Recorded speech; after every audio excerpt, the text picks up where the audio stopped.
ঠাকুরবাড়ির বিখ্যাত পদ ডিম বেগুনের ভর্তা। গরম ভাত রুটির সাথে স্বাদ হয় অতুলনীয়।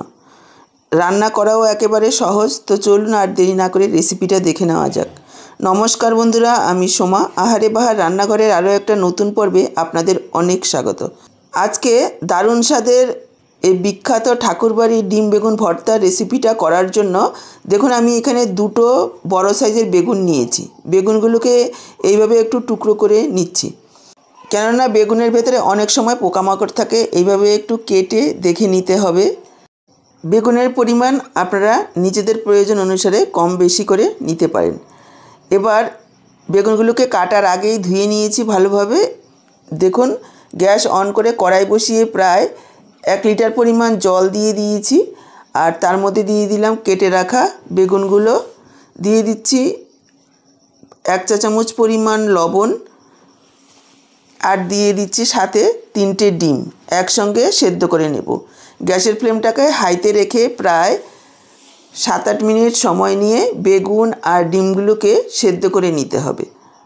দর্শক বন্ধুরা, আজকের পুরো ভিডিওটা দেখে কেমন লাগলো কমেন্ট বক্সে জানাতে ভুলবেন না। ভালো লাগলে অবশ্যই একটা লাইক করে শেয়ার করে দেবেন। দেখুন প্রায় 7-8 মিনিট হাই ফ্লেমে সেদ্ধ করে নিয়েছি। এবার এইভাবে একটু চেক করে নেব বেগুনগুলো সেদ্ধ হয়েছে কিনা। দেখুন খুব সুন্দরভাবে সেদ্ধ হয়ে গেছে। এবার জল ছেঁকে তুলে নেব। ডিম বেগুনগুলো তুলে নিয়ে একটা প্লেটে রেখেছি, একটু হাতে ধরা পর্যন্ত ঠান্ডা করে নেব। এবার গ্যাস অন করে কড়াই বসিয়ে দিয়েছি। দিয়ে দিচ্ছি সরষের তেল। এটা কিন্তু সরষের তেলেই করলে বেশি ভালো লাগবে। তেল গরম হয়ে যাওয়ার পর এখানে আমি যোগ করে দিচ্ছি 2 মুঠো কিশমিশ। কিশমিশগুলোকে একটু হালকা ভেজে নেব। গ্যাসের ফ্লেমটাকে একেবারে মিডিয়াম লোতে রেখে এইভাবে নাড়াচাড়া করে কিশমিশগুলোকে দেখুন হালকা একটু ভেজে নিয়েছি। এবার কিশমিশগুলোকে তুলে রাখছি। কিশমিশগুলোকে তুলে নিয়ে দিয়ে দিলাম 2টো মিডিয়াম সাইজের পেঁয়াজ, এইভাবে পাতলা করে কেটে। পেঁয়াজগুলোকে একেবারে লালচে করে ভেজে নেব। গ্যাসের ফ্লেমটাকে প্রথমে 2 মিনিট মতো হাইতে রেখে নাড়াচাড়া করে ভেজে নিতে হবে। দেখুন পেঁয়াজগুলোকে প্রথমে 2 মিনিট মতো হাই ফ্লেমে এইভাবে নাড়াচাড়া করে ভেজে নেওয়ার পর আরও 1-1.5 মিনিট লো ফ্লেমে ভেজে নিয়েছি একেবারে লালচে করে। এবার তেল ছেঁকে এইভাবে পেঁয়াজগুলোকে তুলে রাখছি।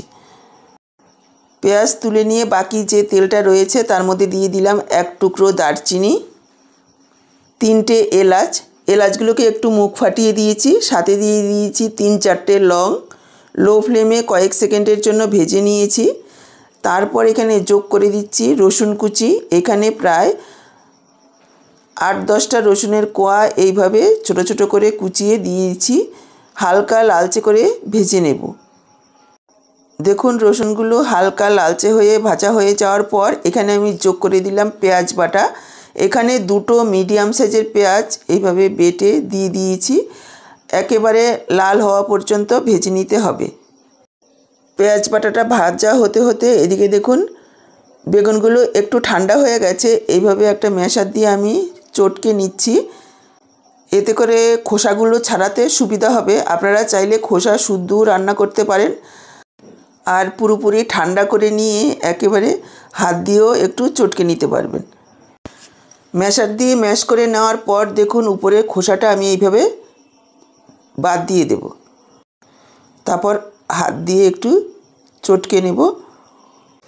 এদিকে দেখুন পেঁয়াজ বাটাটাকে একেবারে লালচে করে ভেজে নিয়েছি। এবার আমি যোগ করে দিচ্ছি 1/2 চা চামচ হলুদ গুঁড়ো, আর দিয়ে দিচ্ছি 1/2 চা চামচ লাল লঙ্কার গুঁড়ো। ঝালটা আপনারা নিজেদের পরিমাণ বুঝে দেবেন, যদিও আমি শেষে কাঁচা লঙ্কা যোগ করব। এবার পুরো মশলাটাকে আরও কিছু সময় একটু কষিয়ে নিতে হবে। দেখুন আরও 1-1.5 মিনিট কষিয়ে নিয়েছি। এবার আমি যোগ করে দিচ্ছি সেদ্ধ করে রাখা বেগুনটাকে খুব ভালোভাবে মিশিয়ে নেব। সমস্ত মশলার সাথে বেগুন খুব ভালোভাবে মিশিয়ে নেওয়ার পর এখানে আমি যোগ করে দিচ্ছি পরিমাণ মতো লবণ। লবণটাকেও একটু মিশিয়ে নেব। তারপর এখানে যোগ করে দিচ্ছি সামান্য কয়েক দানা চিনি। এতে মিষ্টি হবে না, স্বাদের একটা ব্যালেন্স হবে। এবার খুব ভালোভাবে মিশিয়ে নেব, আর সেদ্ধ বেগুনের যে জলজলে ভাবটা রয়েছে সেটা খুব ভালোভাবে শুকিয়ে নেব। এটা করতে মোটামুটি 3-4 মিনিট সময় লাগবে।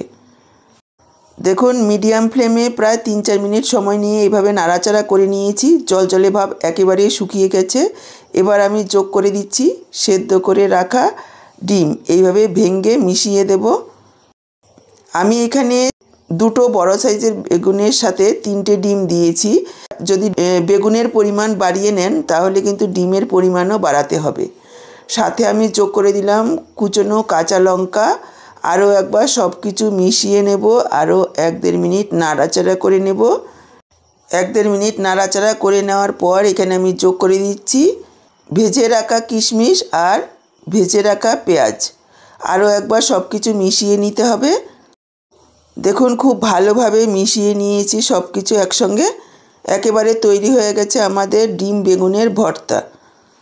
এবার গরম গরম ভাত বা গরম রুটির সাথে পরিবেশন করুন।